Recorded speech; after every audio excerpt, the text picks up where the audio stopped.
Hello, and welcome to this episode of the Reset Podcast. I'm your host, Lauren Monroe, and this is part of my 29 Days of Magic series, where I get to interview an awesome Black woman every single day for the month of February.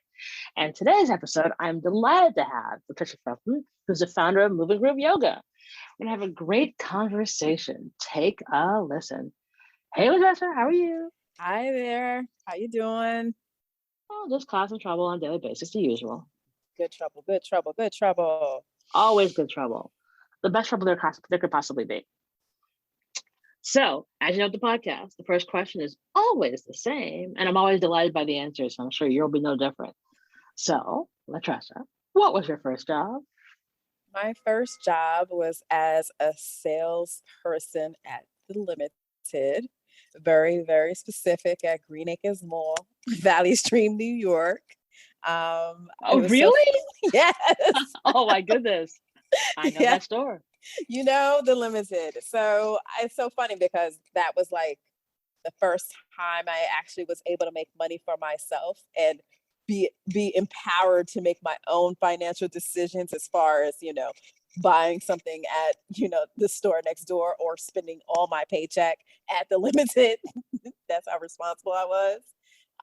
So it was something where I was so excited to turn however old you are when you're supposed to get your first job. I was like, oh, I can't wait. I'm going to get a paycheck. I'm going to be able to make my own money to buy probably Guess jeans or whoever. And so, yeah, it was like Green Acres Mall. And I loved it because also my other high school friends worked at Green Acres Mall. Green Acres was the place to be. Definitely, definitely. Interesting. All right. So we go from Green Acres at the Limited to now. What was that Yeah. career journey like? So I do believe like I've always it's so funny how like I did start out in like a kid in retail only because motivated to make my own money. And always motivated to find ways to make my own decisions and being empowered to make my own decisions. And so it's so interesting that, from high school, I did go off to University of Pennsylvania and I studied bioengineering. And it was a very sciencey, technical degree, which was a combination inadvertently of my mother's and father's careers. Like my father was construction worker, like did engineering stuff. And then coincidentally, my mom is a retired nurse. So somehow, some way, my interest and curiosity in things ended up having me in a very science field. I was doing bioengineering at University of Pennsylvania and minoring in African American studies. And Whoa, that if that's not an interesting combination, which has been some fascinating classes you must have had. yeah, I think honestly at my core, I'm always interested in learning and research and learning how things work. But then also I've been raised in a very Black household and that, we have such a rich culture. And so I was like, well, I kind of also needed breather classes from the science stuff as far as chemistry, bioengineering, biology. I always loved the labs, which is a very interesting thing, but I had some wonderful scholars like Farah Jasmine, folks where like Don Bogle, which is funny because you see a lot of documentaries about representation in arts of Black actors and actresses and stuff. And like, those are the folks that taught me. And I found it more enriching and supportive. And like, especially being a lot of times being the only Black student in a lot of our classes, maybe that was my sense of empowerment. So this curiosity of studying and learning and researching. But then what's very funny about when we talk about what I do now with Moving Groove Yoga, my studies were extremely stressful. And I remember like that first semester coming from Jamaica, Queens. I had my hair done up nice. I had like clothes, da da da da. Came home for Christmas and my family was like, came home for Thanksgiving. My family was like, you're falling apart. What is going on? Like I was toe up. And it's because it was so stressful for me. And what is so wild and crazy is that like I ended up, my brother, he was like, why don't you get some sort of like rest and repair? And he ended up finding a sports therapist who gave me a massage for the first time. And so, right out of college, I found these interventions that I can manage to handle my stress because my brother introduced it to me. And which is crazy that I talk about how like my education is very very much like science and researching and lab work because I thought that I was going to end up getting like a PhD and stuff, but it wasn't for me because I liked interacting with people so much. So I took those skills and I started finding ways that I can make medical interventions in some way without being a doctor. So I ended up, after I graduated with a bioengineering degree, minor in African American studies, I ended up getting my master's of public health because, Wow. yeah, at Columbia University. I was just like, I like people, I want to touch people, but I want to touch like a population. Like, I want to make interventions that work for populations. It doesn't have to be like one person. And again, loved learning and Masters of Public Health, Health Policy and Management allowed me to see social determinants of health and epidemiology, just studying all these weird, crazy things that impact your day to day and your overall well-being, and loved it, just truly loved it. um, and I think, like I said, I was raised in a Black household in the sense that there was a sense of always giving back. So I've always was like a member of the church. I was always volunteering. I was always doing some community service. And so hence I think full circle I developed something called Moving Groove Yoga, which is always and first and foremost embedded into the community. But for me, it's like I want to find ways to find these minor, tiny, easy, accessible interventions to make people feel better and feel at rest. And that's somehow, some way how we got here. That was a quick way of getting there, but that's how we kind of sort of got here. Wow. And so that's how you got to start moving group yoga. Yes.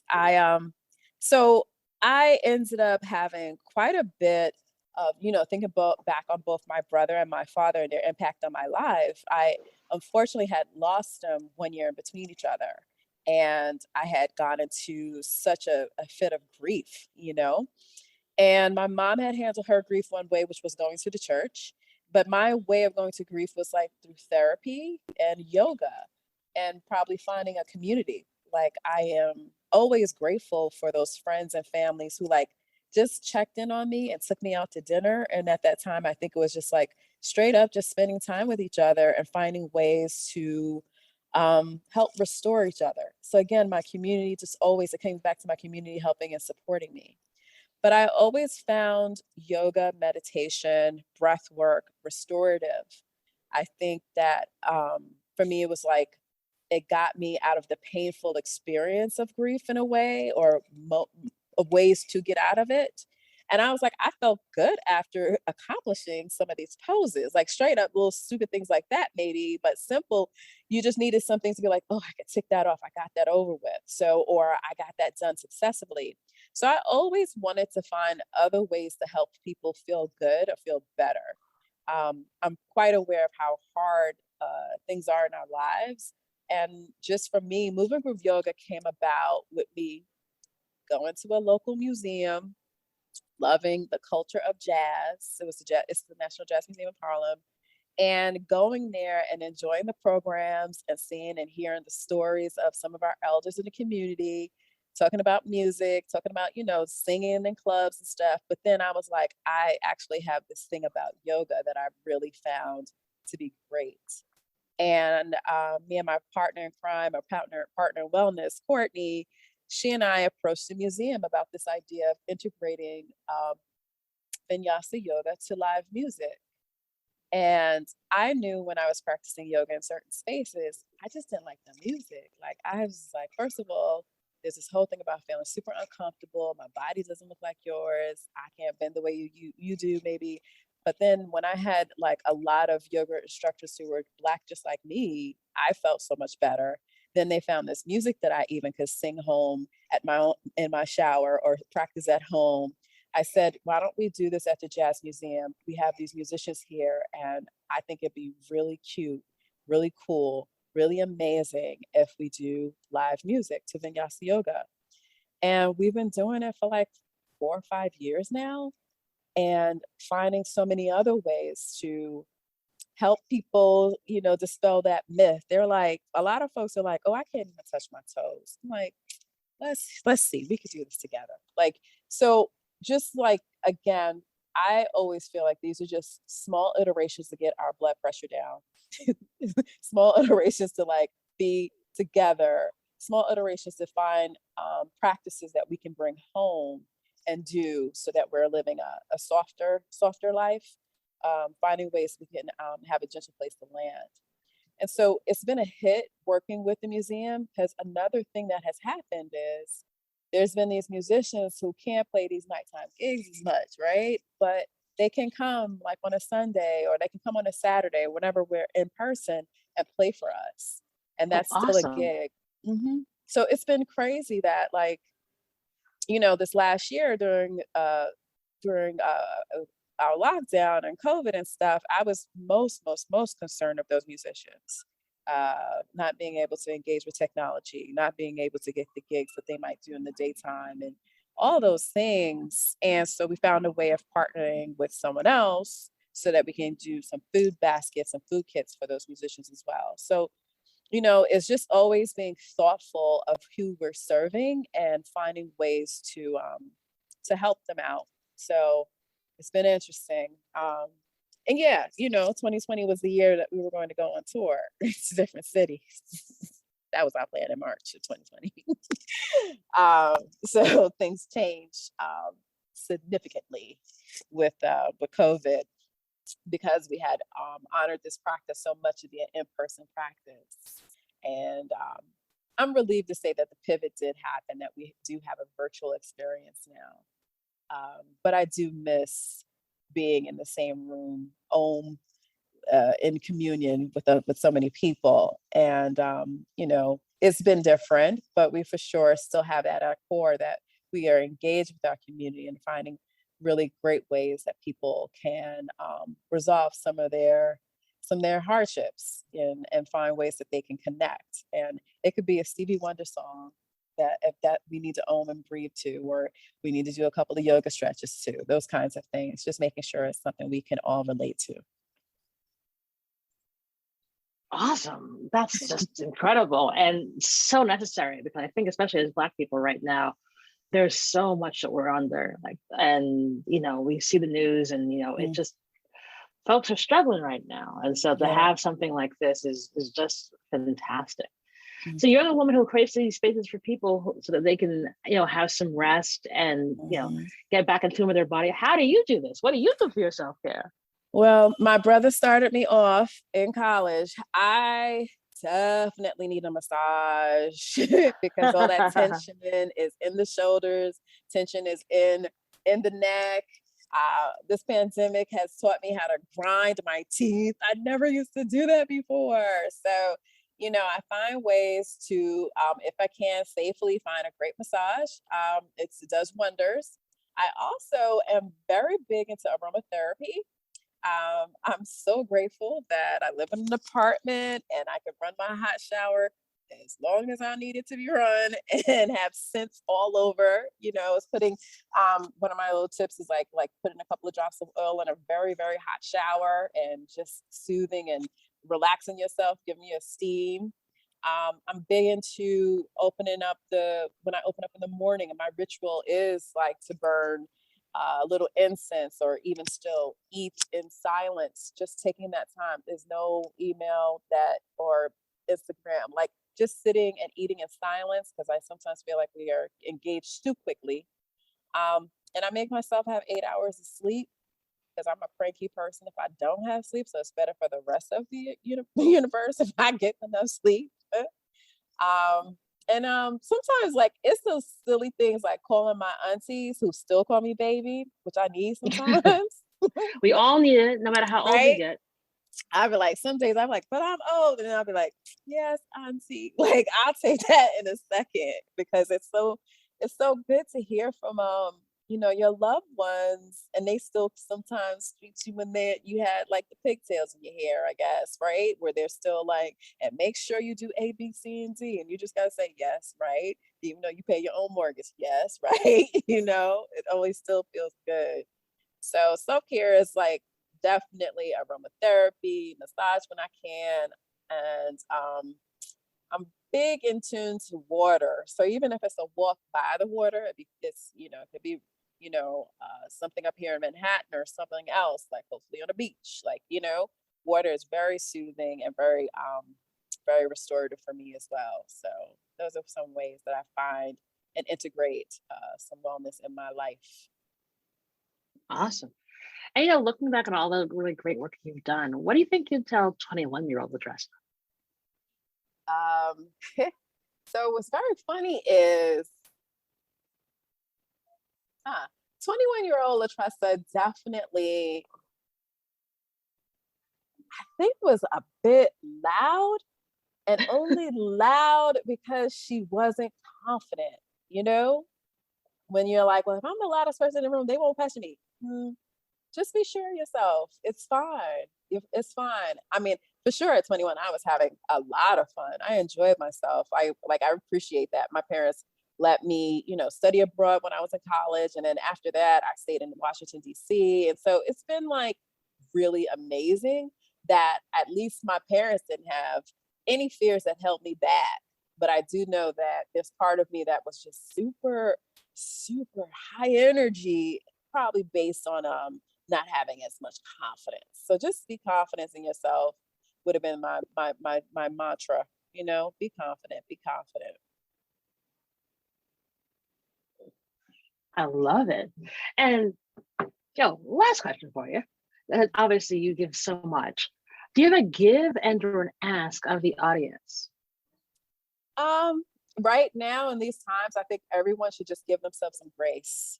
We are an amazing, resilient um, people, and we should appreciate these steps that we've made together. We've had to pivot. Um, we've been under extraordinary circumstances, in my opinion, again and again and again. And somehow, some way, we still laughing about something stupid. Like, you know what I mean? Somehow, some way, we turn it around and goof around about things, and we find a way to support each other. So I definitely say my give is to tell people to just, give yourself grace. For me right now, I'm in this really interesting point in what I call a business. I think I jumped and fell into entrepreneurship with Moving Group Yoga because I was just thinking, give, give, give, give. I would love to get some support from my community members as far as them following Moving Group Yoga, liking our posts. We're going to get ready to launch a crowdfunding campaign because we're going to be out here having in-person events soon. And I would like to present to you a quality event. And so that would require like definitely partnerships and encouragement probably along the way, and anyone you can introduce us to, that kind of stuff. But I look forward to you practicing with us and celebrating with us with our virtual recordings and our stand backs, and check in on us every once in a while. See if there's anything we can support you with, that kind of thing too. So those are some of the things I think about. Awesome. I mean, with this is, I mean, I just find what you're doing so necessary and so needed. And it's just fantastic because I think, I said, we're all going through it right now. It is really hard. And, it's very much, check on your strong friends, ask for help, and taking care of ourselves because we're 2 years into this pandemic and it has been a rough, rough ride. Yep, yep. It's been one of those things where we want to see the end of it, but we don't even know what the end is going to look like because it keeps on, shifting. I think like last December, I feel like all of us were thinking about how it was the holiday season. I might actually meet someone for a holiday drink. And then, our metro areas got hurt. Like we were just like, no, you have to stay inside again. So looking forward to summertime when, in my opinion, there's no flu season in the summer. I'm gonna claim it. Like, so, it won't be as pressed. But we definitely it's true. Like, you really need to just be like checking in on people. I know how birthdays, I'm sure these folks who had like January birthdays and early year birthdays while we were in lockdown must be really hard for them because we don't celebrate the same way. So I look forward to like providing more programming around meditation and self-love and restorative stuff. Like, you know, making the choices that are best for you is always the best thing ever. It really is. I mean, as someone who has a February birthday, Oh, I know. I, It's been so different for you for like the last 2 years. Now, are you going in the third year for this birthday? Are well, you it's making crazy. plans? Yeah. Well, it's kind of, I threw the last birthday party before COVID hit in 2020. And then everything, and then I literally threw my party. I threw a big party, and then 2 weeks later, the world shut down. And Did your party shut down the world? Is that what happened? It was that kind of yes, party. Woo! It was a blowout. I'm sorry. It's okay. We are still. That's fine. Now we toast at home. That's all It's good. We okay. just It's got to okay. pivot. But it's weird because like my birthday has always been a national celebration for me, and so Yes. I had and a Yes. month-long celebration. Yes. And last year I didn't do anything because and everyone kept Right. asking me because I throw events for a living, so and my parties are usually Yes. Of amazing. course, we think you're going to throw an event. Yes. Yeah, and my heart wasn't in it last year because I didn't want people to get sick. And like this year, if one more person asks me, and Oh, I'm like, I'm probably gonna go away for a couple days yes. and sit somewhere Yes. nice and warm, Yes. and I know. and And you deserve it. You and completely deserve it. Yeah. oh, thank you, Latressa. And but I think I will celebrate this year because like also one of the things that I think we haven't done is just celebrate being here, Yes. celebrate getting through this. So many people have changed jobs, gotten married, had babies, Mhm. gotten rid of their bad boyfriend, bad Yep. Yep. girlfriend, Yep. gotten together with their soulmate, what have you. And I do, and my mom always said that like no matter what it is, celebrate your birthday. And so Mhm. that's why I've always done a thing for my birthday. And I feel like as difficult as the last 2 years have been, it is some time to celebrate because we didn't come this far to like fall now. No, we didn't. Um, We didn't. And so and that's the yeah, thing about it is like, okay, you know, it's true. Like that morning of your birthday, you're like, well, I got up. You know what I mean? And so here, let's just take that first step. Let me just celebrate I got up, and then let's go ahead. It's gonna be different. It's not the same. These blowout parties are not the same. But hey, we got private dinners now. Like, everybody's just doing a little exactly, pivot. Like, we're doing our best because it's just been so extraordinarily different. So extraordinarily different. So yeah, it's been yeah. quite the ride. But you know what?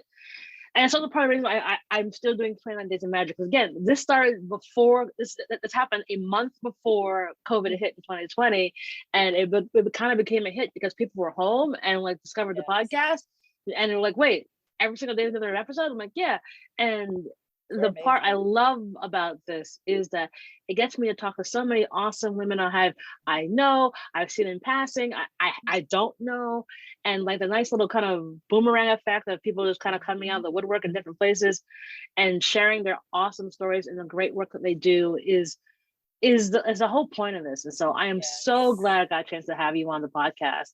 And so we'll put details for people in the show notes for you to connect you with you on Moving Groove Yoga. And thank you so much for being part of the show. Thank you for having me. I really do appreciate it. And thank you. Oh, thank you so much. And that is our show.